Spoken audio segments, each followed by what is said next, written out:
George sat down, put some cake on the hook, and let the line down into the water. Now he had to wait, just as the man had waited. George was curious. The fish were curious too. All kinds of fish came to look at the line. Big fish and little fish, fat fish and thin fish, red fish and yellow fish, and blue fish. One of them was near the hook. The cake was just what he wanted. George sat and waited. Then the line shook. There must be a fish on the hook. George pulled the line up. The cake was gone. But no fish was on the hook. Too bad. George put more cake on the hook. Maybe this time he would get a fish. But no. The fish just took the cake off the hook and went away. Well, if George could not get the fish would not get the cake. George would eat it. He liked cake too. He would find another way to get a fish. George looked into the water. That big red one there with the long tail, it was so near. Maybe he could get it with his hands. George got down as low as he could and put out his hand. Splash! Into the lake he went. The water was cold and wet, and George was cold and wet too. This was no fun at all. When he came out of the water, Bill was there with his kite.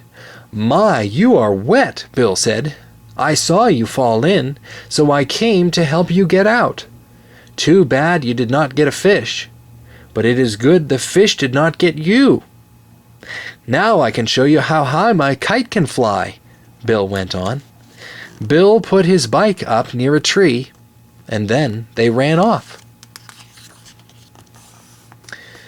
There was a lot of wind that day, and that was just what they needed. The wind took the kite up fast.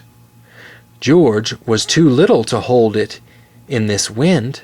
A kite that big could fly away with him, so Bill had to hold it. George saw the kite go up and up and up. What fun it was to fly a kite! They let the kite fly for a long time, till Bill said, "I'll get the kite down now. I must go home, and you should too." But when Bill pulled the string in, the kite got into the top of a high tree. Bill could not get it down. "Oh, my fine new kite! I cannot let go of it. I must have it back," Bill said. "But the tree is too high for me." But no tree was too high for George. He went up to the top in no time. Then, little by little, he got the string out of the tree. Down he came with the kite and gave it back to Bill. "Thank you, George. Thanks a lot," Bill said. "I'm so happy to have the kite back. Now you may have a ride home on my bike. I will run back to the lake and get it. You wait here for me with the kite, but do not let it fly away." George looked at the kite. Then he took the string in his hand. He knew he could not fly the kite in this wind, but maybe he could let it go up just a little bit. George was curious. He let the string go a little, and then a little more, and then a little more, and then a little more.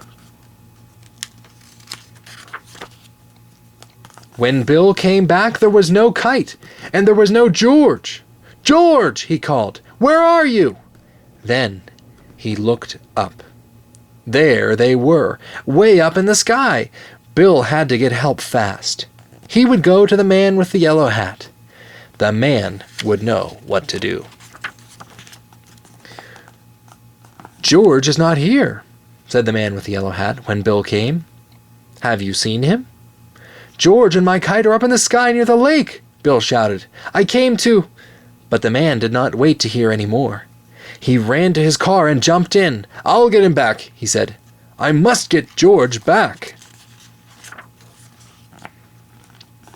All this time, the wind took the kite up, and George with it. It was fun to fly about in the sky, but when George looked down, the fun was gone. He was up so high that all the big houses looked as little as bunny houses. George did not like it a bit. He wanted to get down. But how? Not even a monkey can jump from the sky. George was scared. What if he never got back? Maybe he would fly on and on and on. Oh, he would never, never be so curious again if just this one time he could find a way to get home. Hum, hum. What was that? George could hear something. And then he saw something fly in the sky just like a kite. It was a helicopter, and in the helicopter, hooray, was the man with the yellow hat. Down from the helicopter came a long line. George got hold of it, and the man with the yellow hat pulled him up. George held on to the kite, for he had to give it back to Bill. "I am so happy to have you back, George," said the man with the yellow hat. "I was scared, and you must have been scared too. I know you will not want to fly a kite again for a long, long time. You must give it back to Bill when we get home."